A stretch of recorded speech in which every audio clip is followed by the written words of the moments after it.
There are lots of big infrastructure projects that are being commissioned. The centre can claim that this is because of the abrogation of Article 370 that Kashmir has got this big infra leg up which it wouldn't have got otherwise. Sure. As long as you can point out to me which of these infrastructure projects started after 5th August 2019. The fact is that all these large infra projects predate 5th August 2019 and the removal of Article 370. But they were also running late, like for example, the train has been running decades late. It's still running late. अब तो बन गई है. कभी ना कभी तो बनना ही था. कभी ना कभी तो बनना था. It would have still finished at this time, regardless of 370. 370 was not a reason the work didn't complete. It's an tunnels, border road. How has 370 impacted that work? No, that the centre is more pushing harder on infra. So why didn't the centre push harder earlier? So the problem wasn't 370. The problem was the centre didn't push. But the centre can also say that the security situation is now better. The stone pelting is over. You don't really see the kind of protest calendar that we used to see earlier. Well, actually, if you see, most of these infrastructure projects are not located in any areas that traditionally saw the sort of protests that you're talking about. The railway line, none of this, the part Katra-Banihal, is in an area that's prone to protests. The tunnel that is going to be inaugurated, one of the most peaceful parts of J&K. In fact, if anything, it's unfortunate that this tunnel project was actually the subject of a militant attack, terror attack a few months ago. So, look, let's not link these infrastructure projects to the politics of 370. But what's your reading on the improved security situation, which the government claims is one of its big achievements?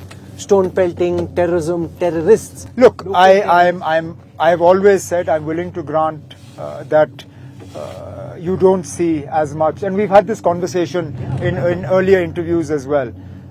We don't see sort of the widespread or the troublesome stone pelting and protests that we've seen in the past in 16, 10, 2008, etc.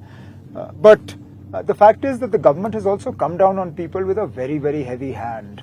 The way in which the CID department has in the past been weaponized, the way in which employees have been terminated without any due process, the way in which blacklists have been operated, which go against the laws of natural justice. Now, I may be a terrorist, but that doesn't make my children terrorists.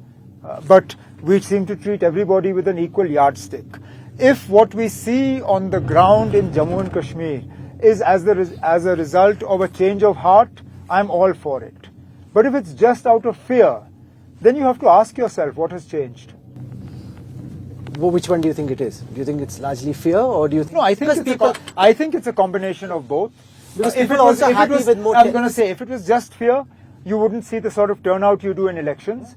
So it's not just fear, but there is a fear factor that has contributed to it as well. But Kashmir tourism is booming more than ever before. I mean, rates, you can compare, you can go to Bali, Vietnam or... Yeah, well, that's one of our problems, how expensive flights are. The fact that hotels are earning well is a good thing. Some people recently have sort of objected to tourism, but I think... Why do you think that's happening? I read about the protests against some of the new tourism projects as well. Why object to tourism? I don't know. I haven't seen... Look, projects that take a lot of land from people are projects that are going to run into difficulty. We've seen that not just in Jammu and Kashmir. The fact is that a lot of segments of the Delhi-Amritsar-Katra expressway, they got held up because of protests over land acquisition. And we see this even the famed bullet train project between Mumbai and Ahmedabad, again held up on account of land acquisition. So land is an emotive issue, and projects, whether for tourism or infrastructure, where people feel that their land is going to be taken away, you can understand why they would have difficulty with that.